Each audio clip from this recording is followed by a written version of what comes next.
Whee!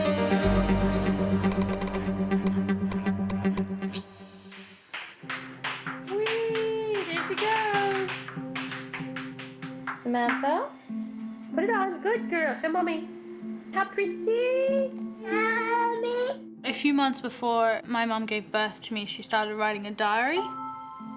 And it starts off on the first page saying, "To my dear Savanna, someday I'll give this journal to you so that you can hopefully understand your mother." My name is Samantha Geldenhuis. I was born Savanna, but I didn't know that. Savanna Lee Barnett. I grew up on the Sunshine Coast in Australia. It is the most magnificent place.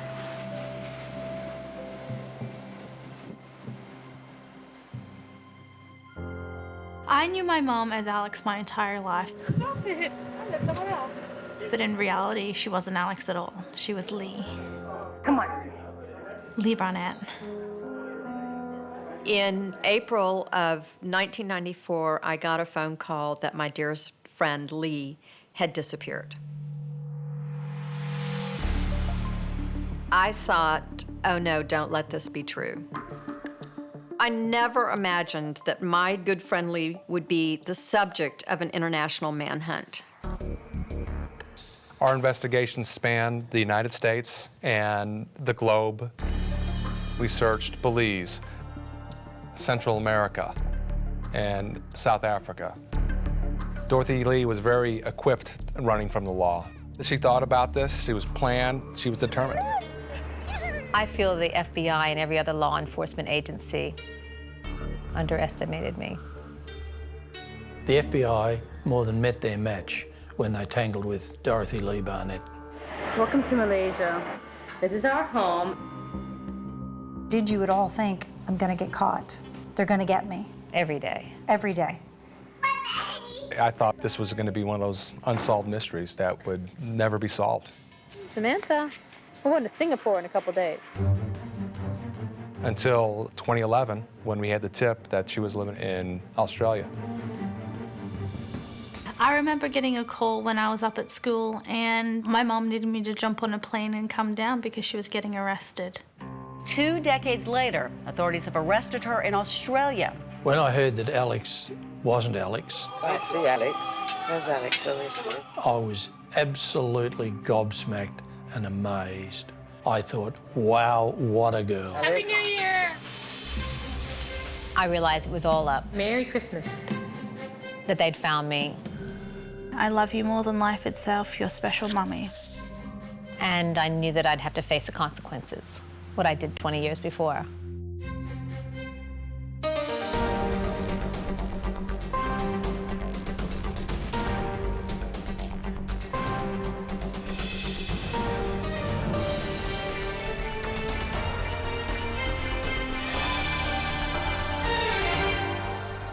"48 Hours, Dear Savanna," reported by Maureen Maher, continues in 90 seconds.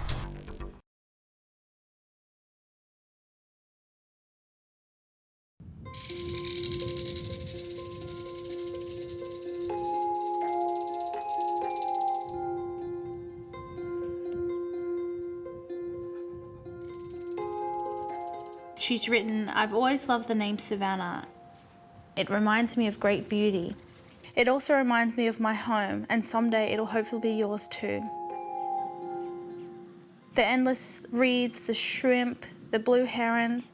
That pretty picture is how Lee Barnett remembered Charleston in the secret diary she kept for her daughter during their years on the run.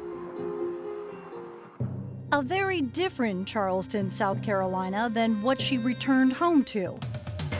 Barnett was arrested in Australia. Lee was charged with kidnapping her daughter after losing a bitter custody battle. For 20 years, Lee Barnett had been hunted by the FBI, vilified in the press, called angry and violent, and labeled mentally ill. Now she tells her side of the story to 48 Hours, and it is a very different story than you've heard before. I need to tell the truth about what's happened. Something needs to be changed. From the start, there was always something different about Lee Barnett, the little barefoot girl with the blue eyes and a big smile, says her oldest friend, Susie Pogue. When I first met Lee, when she was 5 and I was 7, she had a big black snake around her neck. And so I took one look at her and I said, oh, that looks like an interesting family. I want to be friends with her. Lee and her 2 brothers were raised by a free-spirited single mother named Dottie after their father died.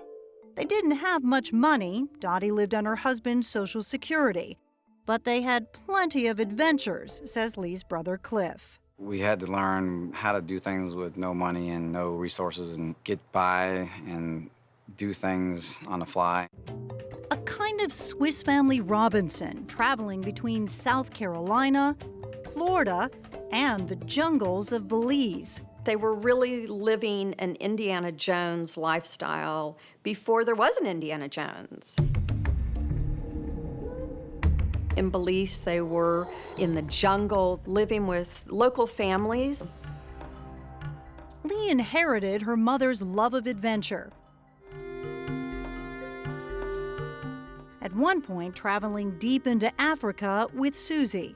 I just knew that all of the traveling that we had done and that she had done with her family prepared her for really what was the ultimate adventure of her life. That adventure began in Charleston, when Lee, by then a flight attendant, met Harris Todd, a stockbroker with a love of poetry, and to many, the picture of a perfect Southern gentleman. And was it love at first sight? No, not at all. It wasn't love at first sight, it was friendship. All that changed 5 years later. He just professed to me that I'd made him feel different than anybody else has ever made him feel, and the one thing led to another. But Lee's dear friend, Patty Roth, did not think it was a good match. They wanted very different things out of life. She was very outgoing, and he kind of kept her to himself. To Lee, that was part of the attraction, part of the challenge. I thought I was a person that was going to help him have a more normal, fun, loving life because he was so serious. When Lee came to me and told me that they decided to get married, I did not agree with that choice.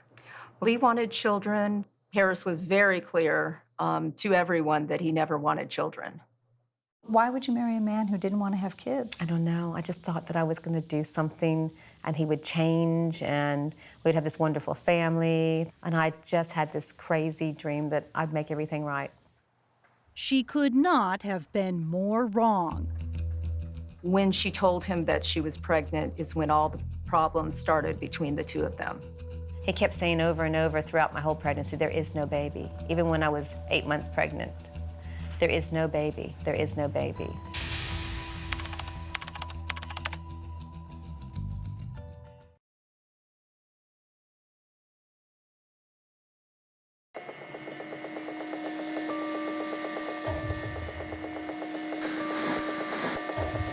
I'll try and start from the beginning. Before Lee Barnett fled the country, she made a tape and sent it to friends and enemies alike. I can't tell you how painful this is. In it, she condemns her husband, Harris Todd, A very, very evil man. for casting her as the villain in a sinister drama she claims he fabricated out of vengeance, a characterization she stands by to this day. He wanted to hurt me so badly, he didn't care who he took down, and that includes a little baby. Lee says it all began 7 months into the marriage. I said to him, I said, I have a feeling I might be pregnant. And he said, it's okay, just have an abortion. I was heartbroken. But I still thought, he'll come right. Anyway, 2 days later, I found out I was pregnant. He was very cold and indifferent, and he remained that way. Harris claimed the problem wasn't the pregnancy, it was Lee's uncontrollable temper. One argument 2.5 months later got so heated, she flipped over the coffee table. Lee woke up the next morning, and Harris was gone. I just felt so abandoned, and I couldn't figure out how somebody I'd loved and known for so long could be this cruel. Harris Todd, who consistently has said he never asked Lee to get an abortion, says he left because he couldn't take her anger anymore, that he even feared for his safety. He repeatedly asked Lee to move out of his house, but she refused. I thought if I left his house, I would never, ever come back.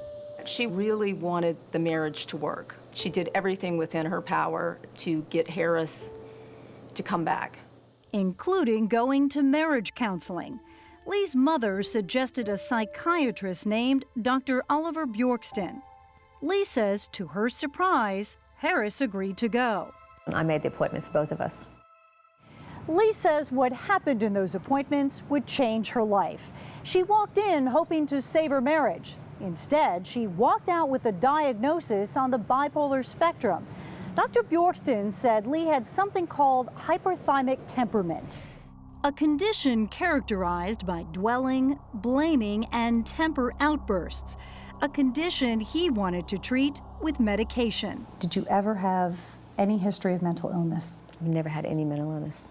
Lee admits she was emotional. I cried quite a lot. She was alone, having a difficult pregnancy, and just had a scare that her baby might have Down syndrome. I said, I think I've got a good reason to be upset. And he said, I'll give you something to make you feel better.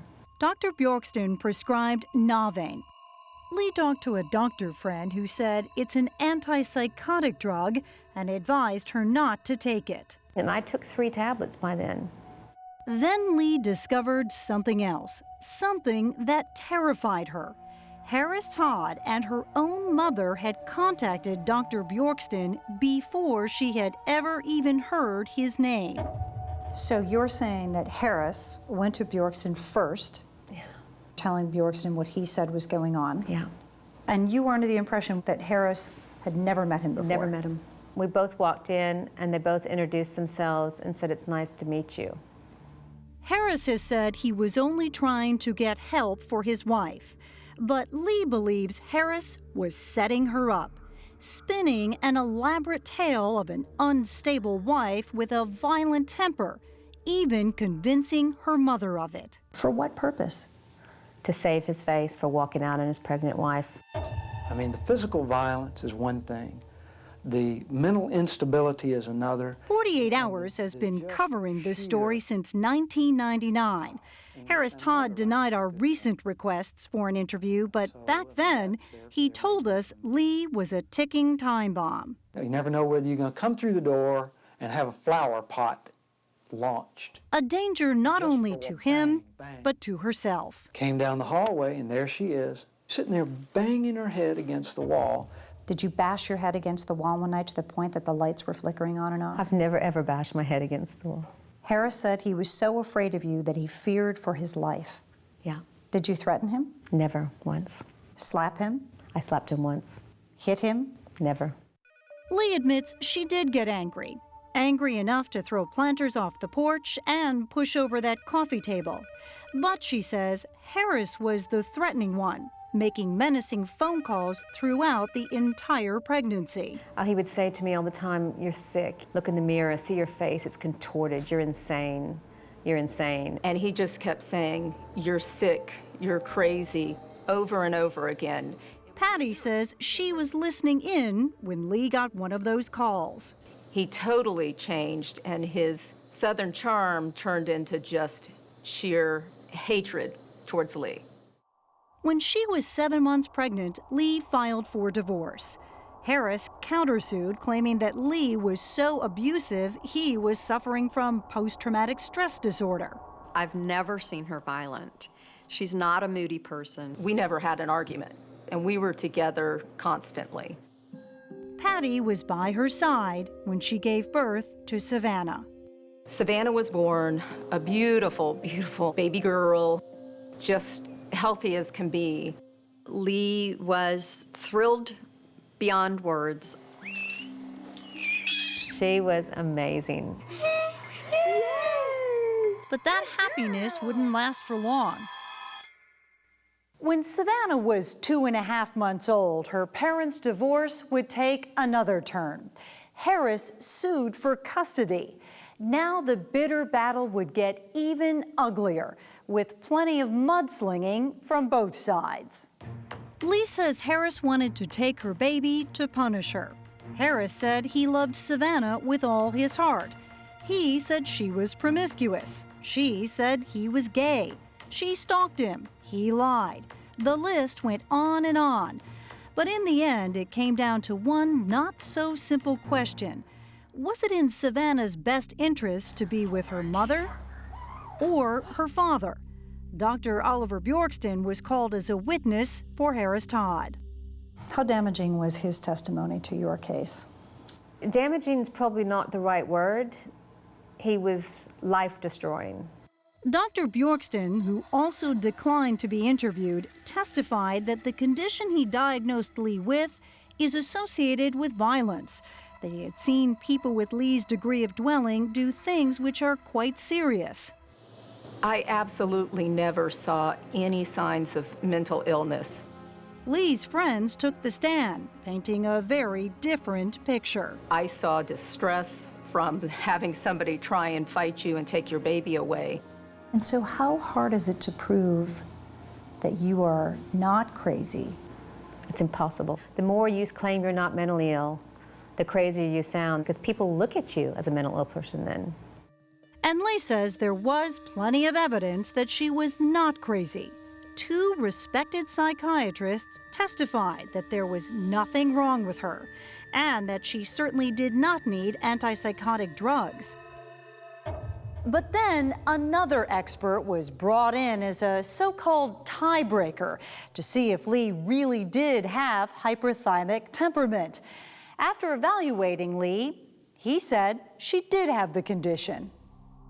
The expert said Harris was the more predictable parent, recommending that he should have custody. The child advocate for Savanna also agreed. Still, Lee and her friends were hopeful. We thought, there is no way that a judge is going to look at this and take this loving, healthy, happy, vibrant baby away from her mother. Now the decision was up to Judge Robert Mallard, and it was clear who he believed. He cited Harris as willing to share custody when Lee was not. He said that while Lee was a flight attendant, Harris was a successful stockbroker, so he believed Harris would be better able to provide a stable environment. The judge also noted what he called Lee's inability to control her impulses in court. I think I got hyper. I think I got stressed. I think I got scared. I was very scared because I knew something was really, really going wrong. This is the court order that took... Lee says what was most damaging and untrue was the judge's finding that she had been violent toward Harris and his conclusion that her condition might lead to homicide or suicide. It left me so scared and so cold because when you label somebody as that means I'm such a danger to my child. On February 18, 1994, we didn't think it could happen. Judge Mallard awarded full custody of 9.5-month-old Savanna to her father, Harris Todd. I promise and swear on my life that I will continue to take care of my daughter.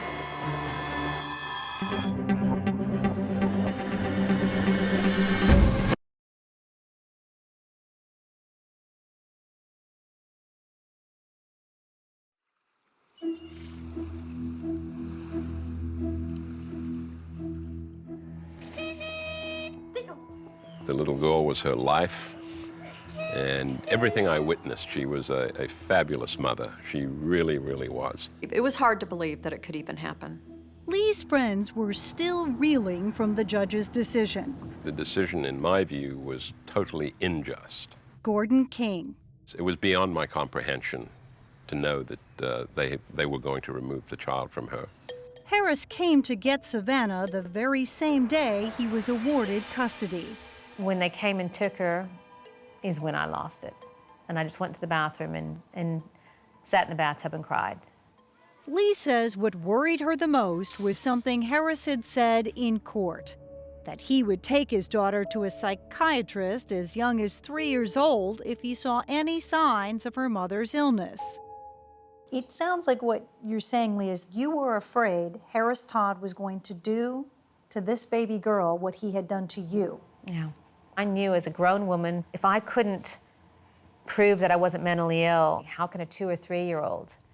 Lee says her only option was an appeal, but the judge didn't file the necessary paperwork in the usual 30 days. By day 45, she was desperate. At this point, had you lost all faith in the judicial system, in the court system, in the family court system? All faith, all faith. I knew nobody was there to help me. I had started to make my plan to leave. She saw a 60 Minutes piece on a street in Los Angeles where you can easily get fake documents. Pink card, Social Security, pink card. And off she went. The guy goes, "What do you want?" And I said, "I need 2 birth certificates. Here are 2 names." And he said, "Be back here at 1 o'clock tomorrow." By the next afternoon, Lee Barnett had been reborn as Alexandria Maria Canton, and Savanna was now her son, Nick. A boy. She had no hair yet, so I thought, it is a boy. Next stop, Houston, Texas. She put on a black wig, walked into the DMV, and got a Texas driver's license. After that, the passports were easy. It was something that was just propelling me forward, knowing that I had to get her safe. I can't tell you how painful this is. Savanna and I belong together. And nobody besides God has the right to destroy that. 64 days after losing custody and during one of her regularly scheduled visitations, Lee says she takes her last $10,000 and the baby. The two then get into a rental car here in Charleston with her oldest brother. Stop at a gas station, she cuts her hair, dyes it brown, and drives to the Atlanta airport. And then she disappears.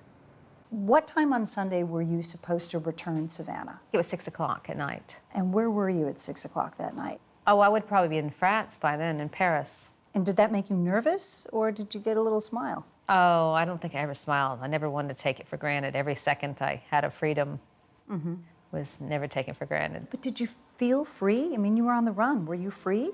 I was free from them. She was free from them. Soon after, Lee's younger brother, Cliff Barnett, got a call from Harris. He goes, "Where's your sister?" I said, "I have no idea." And he goes, your sister's not a fit mother. She can't take care of a child by herself. She doesn't have the sense for it." And I finally just eventually said, "Well, apparently she has the sense to disappear from you." I'm John Walsh. 1-year-old Savanna Lee Barnett is missing from Isle of Palm, South Carolina. The FBI launched a massive manhunt. I believe Lee Barnett could possibly harm her child. Initially, Agent Chris Quick thought they'd find her in some motel within a week. Most fugitives mess up, make mistakes, because they can't leave the life that they came from. This didn't occur in this case. She totally cut all ties from everyone.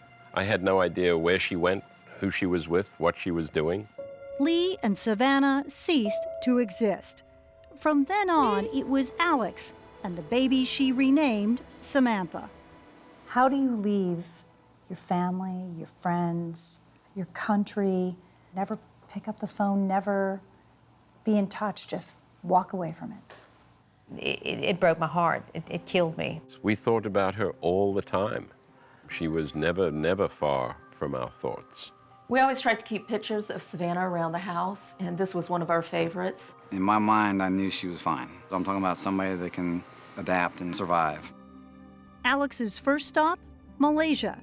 She wrote to Sam in her diary that the hardest part was the loneliness. I wrote, "I hope one day that I meet a man that loves you like I love you," and that's all I ever asked.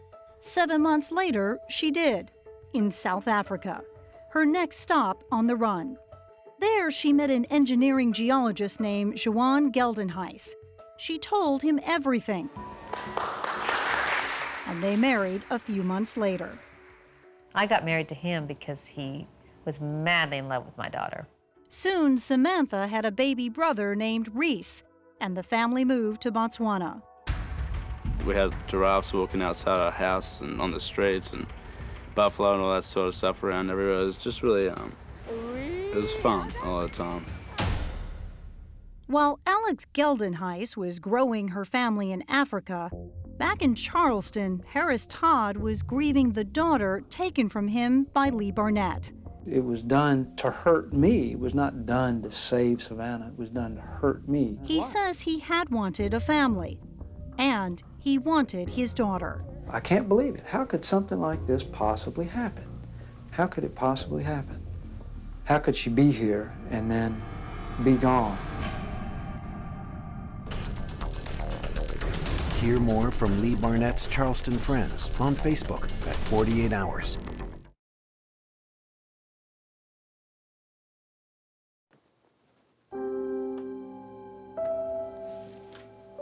What bothers me the most is the not knowing and the fact that this is like constantly grieving for someone who's died.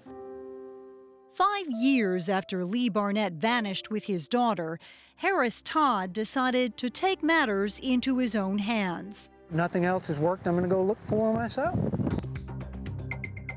48 Hours followed him to Costa Rica. I don't have any specific knowledge of her whereabouts, but there's a high probability that she could be here. I've been to the stores. Blondes stand out in Costa Rica. Been to the farmers market.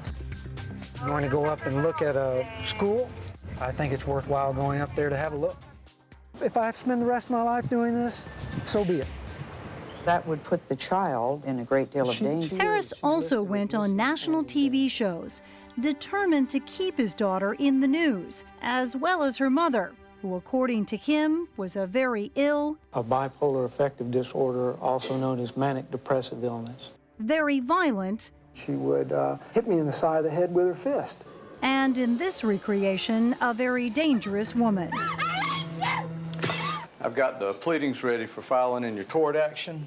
Harris and his lawyer, Graham Sturgis, also went after Lee's family and friends. We'll be ready to get the papers served starting tomorrow on the various defendants. Right here at the entrance. Filing suit against those Harris believed had helped her, How you doing today? including Lee's mother, her brother Cliff, and Susie Pogue. Bye-bye. Thank you. He accused me of conspiracy to kidnap Samantha. Of course, none of that was ever proven, but it was financially devastating for me. But she says the worst part was the private investigators who tracked her every move. They threatened me by saying that they were going to destroy my life, my family. They were going to take me down. All the while, Lee and Samantha stayed under the radar, traveling from the U.S. to Germany, France, Malaysia, South Africa, Botswana, and New Zealand. After 13 years on the run and 4 continents, Lee finally landed here, along the shores of Australia's Sunshine Coast, a safe harbor about as far away from Charleston as she could get. The Sunshine Coast is known for its beaches. Be ready. And it's a very wonderful and family-like environment to grow up in. But Sam's own family was having a tough time.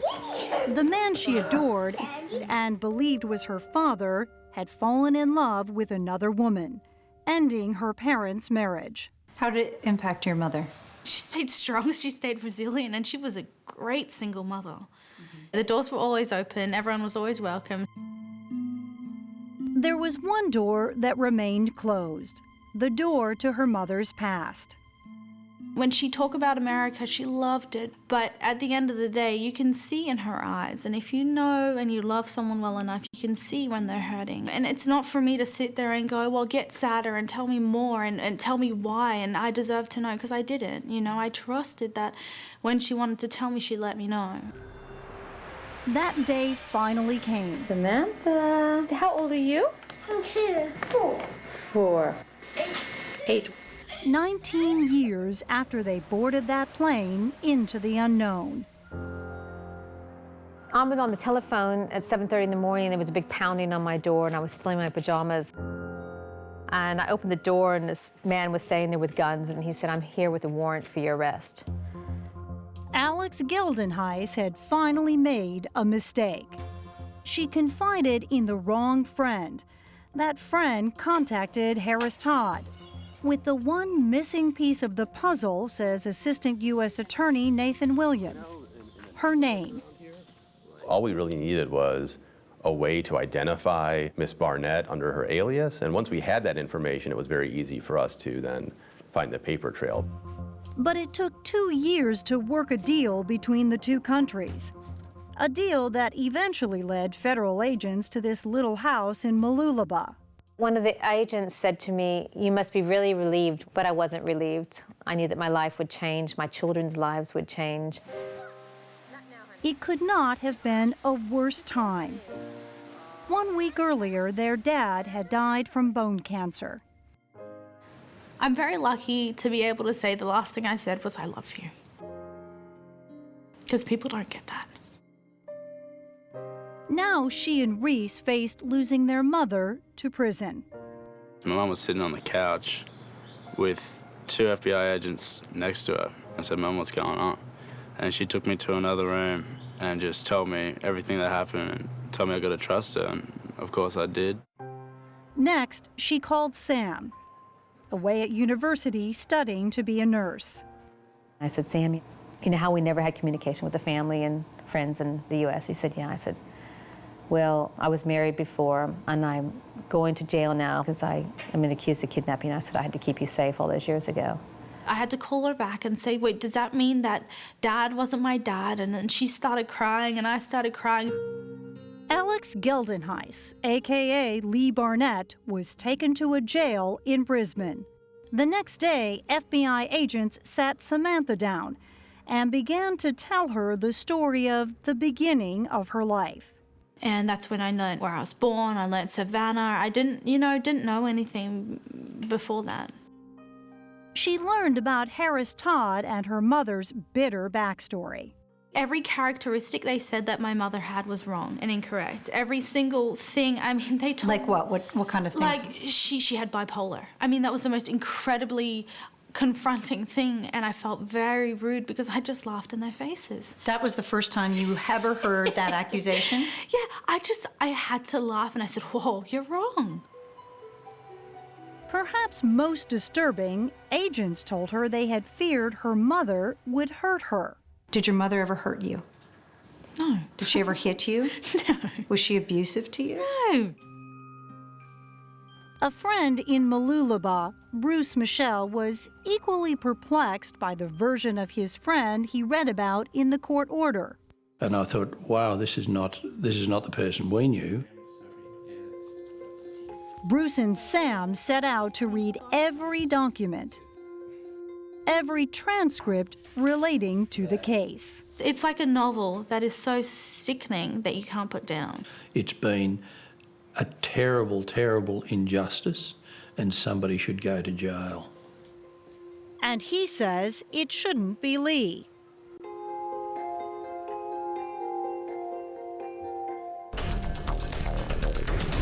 Hear more from Lee's children about their globetrotting life at 48hours.com.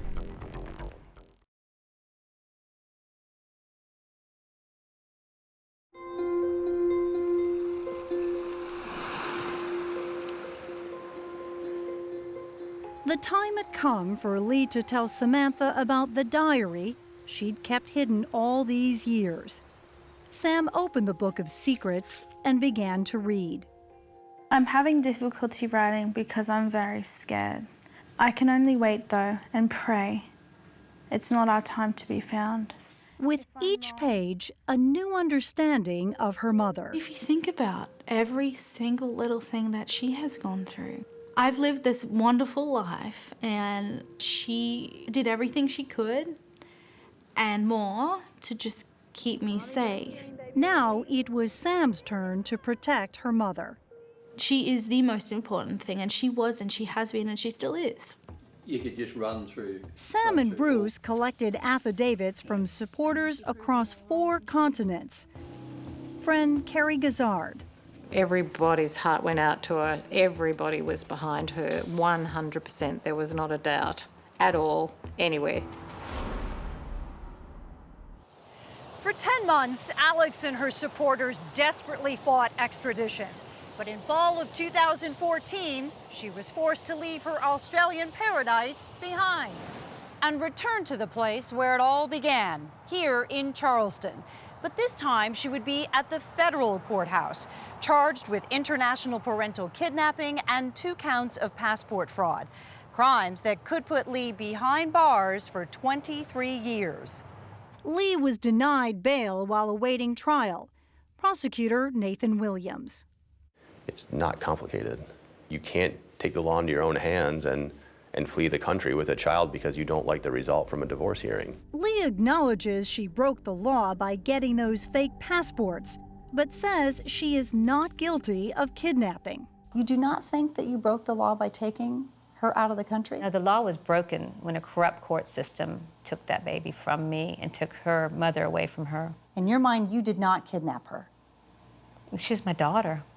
You did not have the legal right to take her out of the country? No legal right be damned. But after 5 months in jail, Lee realized she didn't have the money or the firepower to fight the U.S. government. She pled guilty to all 3 charges, including kidnapping. Lee was sentenced to 21 months in prison with credit for time served. For the man who had searched for her, it was a disappointing sentence. What about Harris's side, the father's side? She took the law in her own hands and denied the father of 20 years of ever seeing his daughter. Have you ever for one moment thought, maybe I should have let her know Harris Todd? No. No remorse about cheating him out of 20 years with his daughter? None. Lee says time has proven she was not who Harris said she was. There's nothing wrong with me. I've never done anything violent. I've raised 2 amazingly healthy, intelligent children who are happy. So who's telling the truth and who's lying? Sam had some questions of her own. She wrote an 8-page letter to Harris. Just telling him that I can have the most amazing relationship with him as long as I am 100% sure there's no revenge, there's no spite, there's no nothing. Sam says all she wanted was the truth. Why Harris said her mother was violent. There was no response to that. Instead, Harris wrote that he was pleased to hear she had done well on her exams. Has there ever been any response? A year would pass. Sam was finally ready to meet Harris. Her relationship was... A meeting Harris had imagined when we spoke with him back in 1999. I'd tell her who I am and hug her. It didn't quite turn out like that. They met at Harris's home. He held out his hand to shake my hand, and I thought, well, I'm not quite comfortable with that. I'd rather give a hug. And, you know, it was just a surreal experience almost. Sam says Harris took her on a 2.5-hour tour of his house, showing off his prized possessions. Lee's friend, retired Judge Myron Johnson, accompanied Sam. I really was very shocked that the conversation was not about he and Samantha and the years that they have missed and how they could go from here. I think we're both a little awkward. They have not seen each other since, but Sam says she remains open to a relationship as long as Harris understands one thing. There is no way I'm letting go of my mom. I've been very lenient with him and all the stuff that he said. I want to know if he'll be the same with me when this comes out. In May 2015, Lee Barnett was released from jail on 2 years probation. Back into the lives of family and friends she had left all those years ago. And then this is where we did that. It's an amazing experience to have your best friend disappear for 20 years and come back. She is just overwhelmed with friendship. All of our childhood memories are all coming back. You want to take them over that table? We'll start line. She's not going to go anywhere as far as I'm concerned. At this point, Lee wasn't allowed to leave the United States. So with the help of 48 hours, a lot of heat here. Her kids came to her. Reese was a total surprise.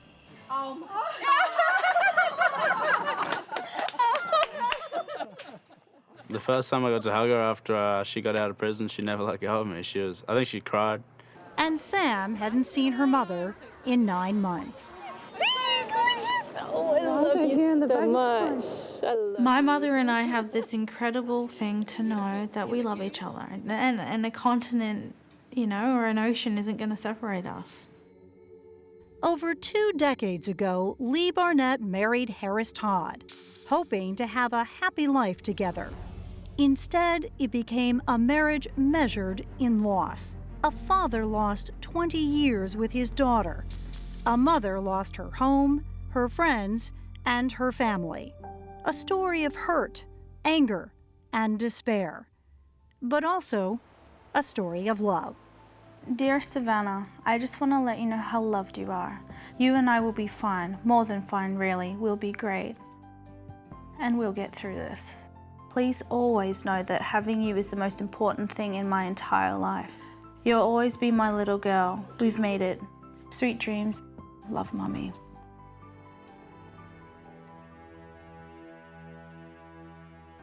Samantha works as a nurse now. She plans to get married this summer. Reese will graduate from Auburn University in Alabama in May.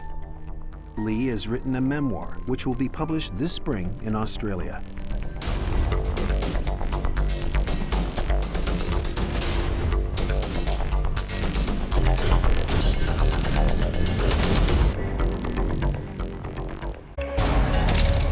What happened? My neck's bleeding. I tried to commit suicide. She just about cut off her head. It was unbelievable. There was no way that she could have done that to herself. Then You are watching News Channel 3 Daybreak. she reported the news. The time is 6 o'clock, 64 degrees. When she vanished, she was the news. It appeared that Jody had been attacked from behind and then dragged away from her car. Police questioned friends. Jody spent more time with John Van Cise, and he said, I was the last person to see her. Looked for obsessed viewers. Did she ever express concern that she was being stalked? Yes. Yeah. It could be somebody we least expect.